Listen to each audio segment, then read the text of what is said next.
जय हिंद दोस्तों, स्वागत है आप सभी का आपके अपने YouTube चैनल श्याम यूपीपी में। आशा करता हूँ आप सभी लोग अच्छे होंगे, स्वस्थ होंगे। अगर आप ये वीडियो को क्लिक करके आ गए तो इस वीडियो को आप लोग फुल देख करके जाना है, क्योंकि आपको पता है कि इंडियन पोस्ट जीडीएस में 44,228 पदों की भर्ती प्रक्रिया का नोटिफिकेशन जारी हो चुका है और इसके फॉर्म भी भरे जा रहे हैं, जिसकी अंतिम डेट है वो 5 अगस्त 2024 है। और इसमें ना तो आपका कोई एग्जाम होने वाला और ये सिर्फ और सिर्फ एक मेरिट बेस भर्ती है। अगर आपकी इतनी परसेंटेज है तो आपका 100% है सिलेक्शन होने वाला है। और कुछ लगातार आपके डाउट आ रहे हैं तो उन डाउटों को भी मैं इस वीडियो में आपको क्लियर करने वाला हूं। अगर आपको ये वीडियो पसंद आए तो वीडियो को एक लाइक आप लोग जरूर कर देना।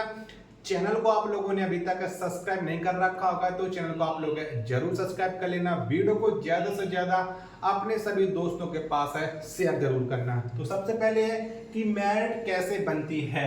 परसेंटेज कम है फिर भी आपका सिलेक्शन होगा। फॉर्म कहां से भरें, इन गलतियों को मत करना। कोरोना में प्रमोट होकर पास है, फॉर्म भरें या ना भरें, क्योंकि कोरोना काल में बहुत सारे अभ्यर्थी हैं हाई स्कूल और इंटर और ग्रेजुएशन में उनको प्रमोट करके पास कर दिया गया है। तो अब उनकी तो परसेंटेज ज्यादा है कि बहुत सारे स्टूडेंटों की परसेंटेज कम भी है, लेकिन वो सोच रहे कि हम फॉर्म भरें कि ना भरें। तो एक बार आप लोग कमेंट बॉक्स में कमेंट करके जरूर बता देना कि आपकी कितनी परसेंटेज है और आपने कौन से बोर्ड से हाई स्कूल पास करके रखा है। कमेंट बॉक्स में ये आप लोगों के लिए बताना जरूरी है, क्योंकि आपकी परसेंटेज मुझे पता चल जाएगी, फिर मैं आपको और अच्छे तरीके से एक नेक्स्ट वीडियो में कमेंट आपके कमेंटों के आधार पर एक परसेंटेज हर राज्य वाइज किस राज्य की परसेंटेज ज्यादा जा सकती है, किस राज्य की परसेंटेज है कम जा सकती है, वो भी मैं आपको इस वीडियो में बता दूंगा। ठीक है, तो सबसे पहले मैं आपको बताऊंगा कि आपकी मेरिट कैसे बनती है। उससे पहले मैं आपको बताऊं कोरोना में प्रमोट होकर के पास है, फॉर्म भरें या ना भरें।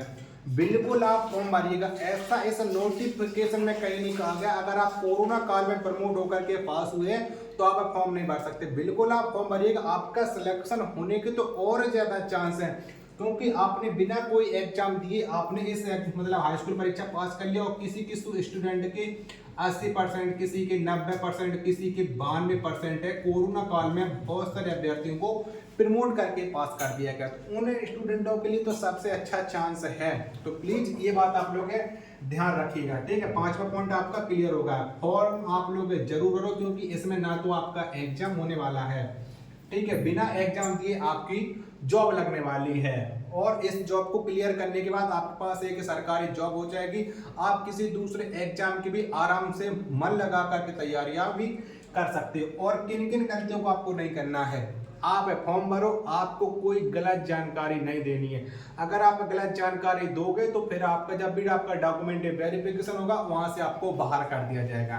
ठीक है, क्योंकि बहुत सारे कैंडिडेट को मैंने देखा है कि वो होते हैं किसी दूसरे कैटेगरी के और भर देते हैं किसी दूसरे कैटेगरी से।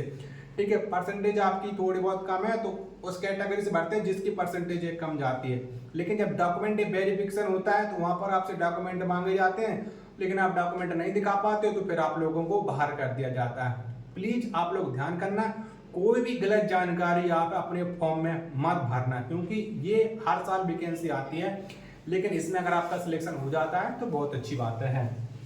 ठीक है, अगली है कि फॉर्म कहां से भरें। देखो, फॉर्म आप उस जगह से भरो जिस राज्य की आपको लोकल लैंग्वेज आने चाहिए। ठीक है, अब बहुत से लोग आप लोग जानते हैं कि जो हिंदी शासित राज्य जहां पर हिंदी सबसे ज्यादा बोली जाती है वहां के राज्यों की कट ऑफ है वो सबसे ज्यादा जाती है, यानी परसेंटेज है वहां की सबसे ज्यादा जाती है। आपको पता है कि यूपी, बिहार, ठीक है, एमपी, दिल्ली, इन राज्यों में सबसे ज्यादा हिंदी बोली जाती है। तो यहाँ पर सबसे ज्यादा परसेंटेज जाती है और सबसे ज्यादा जाती तो वो यूपी की जाती और बिहार की जाती है। ठीक है, ये आप लोग जान लीजिएगा। अब ऐसा नहीं करना जैसे आप रहने वाले उत्तर प्रदेश को भर दो असम से, क्योंकि नॉर्थ ईस्ट वाले राज्यों की तो और जाती कम जाती है, लेकिन वहाँ की लोकल लैंग्वेज तो आपको आएगी नहीं, तो फिर आपके साथ दिक्कत हो सकती है। तो थोड़ा ध्यानपूर्वक फॉर्म भरना, ये आपके ऊपर डिपेंड है कि आप फॉर्म कहाँ से भरना चाहते हो। ठीक है, जहां से भरो वहां की आपको लोकल लैंग्वेज आना चाहिए। ठीक है, अब अगली बात है कि आपकी परसेंटेज कम है तब भी आपका सिलेक्शन हो सकता है, ठीक है, क्योंकि इस बार आपके जो फॉर्म भरे जा रहे हैं वो डिवीजन वाइज भरे जा रहे हैं। बहुत से अभ्यर्थी क्या करते हैं कि बहुत सारे अभ्यर्थी देखते हैं कि जहाँ नंबर और पोस्टें ज्यादा होती है वहां से ही फॉर्म भर देते हैं, ठीक है। जहां पर अगर ज्यादा पोस्ट होगी तो वहां ज्यादा फॉर्म भरेंगे तो वहां तो कट ऑफ पे ज्यादा जाने के चांस हैं, और जहां पर कम पोस्टें होती हैं वहां पर बहुत सारे अभ्यर्थी हैं फॉर्म नहीं भरते हैं, ठीक है। तो वहां पर अगर आपकी परसेंटेज कम पोस्टों पर अगर आपकी परसेंटेज है 70% भी है तब भी आपका सिलेक्शन हो सकता है। वहां पर ज्यादा परसेंट वाले स्टूडेंटों ने अगर फॉर्म ना भरा हो, लेकिन हर बार ये देखा गया कि जहां पर नंबर और पोस्ट ज्यादा होती हैं वहां पर स्टूडेंट हमेशा फॉर्म भरते चले आए। तो थोड़ा सोच समझ के अपने विवेकानुसार है पोस्टों को देख करके आप लोग फॉर्म भरो, ठीक है, क्योंकि जॉब आपको करनी है, किसी दूसरे कहने पर आप फॉर्म मत भरिएगा, ठीक है। अब मेन चीज है कि आपकी मेरिट कैसे बनती है। तो मेरिट आपकी देखो ये कंप्यूटर से आपकी मेरिट बनेगी, ठीक है, क्योंकि इसमें कोई धांधली होने वाली है, क्योंकि ये ऑटो जनरेटर आपकी मेरिट बनने वाली है, और ये सिर्फ और सिर्फ आपकी 10th पास, अगर आपने हाई स्कूल पास किया फॉर्म भरा तो आपकी हाई स्कूल में जितनी परसेंटेज होगी उसी पर आपकी मेरिट बनेगी, क्योंकि आप लोग देखते हो कि आपके यूपी में 600 नंबर का पूर्णांक होता है, ठीक है, उसी के आधार पर आपकी परसेंटेज निकाली जाती है। जैसे आपकी हाई स्कूल में बहुत सारे स्टूडेंटों की 70 बनी होगी, किसी की 80 बनी होगी, लेकिन बहुत सारे स्टूडेंटों के मन में ये भी आ रहा होगा कि सीबीएसई वाले जो स्टूडेंट होते हैं उनकी तो परसेंटेज आपने देखा होगा कि 95 से प्लस ही रहती है, ठीक है, 95 से लेकर के 99.9% रहती है सीबीएसई बोर्ड वालों की, ठीक है। तो जो और किसी बोर्ड के होंगे उनका तो सिलेक्शन वैसे भी नहीं हो पाएगा। तो मैं आपको बता दूं कि जो सीबीएसई बोर्ड वाले होते हैं उनकी परसेंटेज है 95 से कम नहीं ली जाती, 95 के ऊपर ही ली जाती है, ठीक है। तो बहुत सारे स्टूडेंट सीबीएसई वाले स्टूडेंट होते हैं तो वो इसमें डाक वाले में फॉर्म भी नहीं भरते हैं, लेकिन जो स्टेट वाले बच्चे होते हैं वो इसमें फॉर्म जरूर भरते हैं। तो एक बार आप लोग जरूर बताना कि आपको कौन सी ग्रेड मिली है।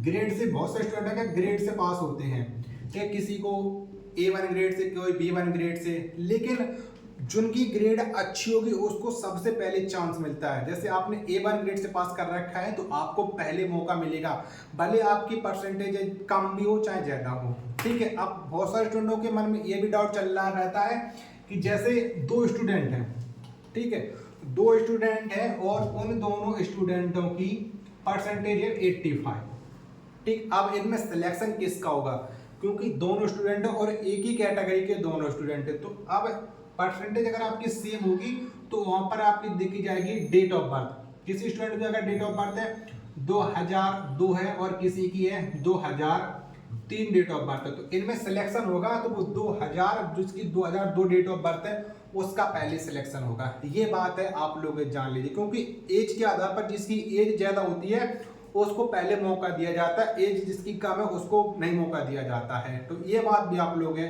जान लीजिएगा, ठीक है। अब आप कैटेगरी वाइज अनुसार सुन लीजिएगा एक बार। अगर आप है जनरल कैटेगरी से हो, ठीक है, अगर आप जनरल कैटेगरी से हो और आप है ओबीसी कैटेगरी से हो, आप है ईडब्ल्यूएस से हो और आप है एससी से हो और आप है एसटी से हो, ठीक है। अगर आप इन कैटेगरी से बिलोंग करते हैं तो मैं आपको बता दूं अगर आपके इतने परसेंटेज नंबर हैं हाई स्कूल में तो आप लोग फॉर्म में जरूर भरिए। इतने पर सबसे ज्यादा मैं गारंटी साथ करूं कि आपके सिलेक्शन होने के सबसे ज्यादा चांस हैं, ठीक है। अगर आप जनरल कैटेगरी से हो तो आपके परसेंटेज होना चाहिए 90% से ऊपर आपके नंबर होना चाहिए। ओबीसी कैटेगरी से हैं तो आपके यहाँ पर होना चाहिए 88, ईडब्ल्यूएस वालों के भी होने चाहिए 88, एससी वालों के होना चाहिए 85, एसटी वालों के होना चाहिए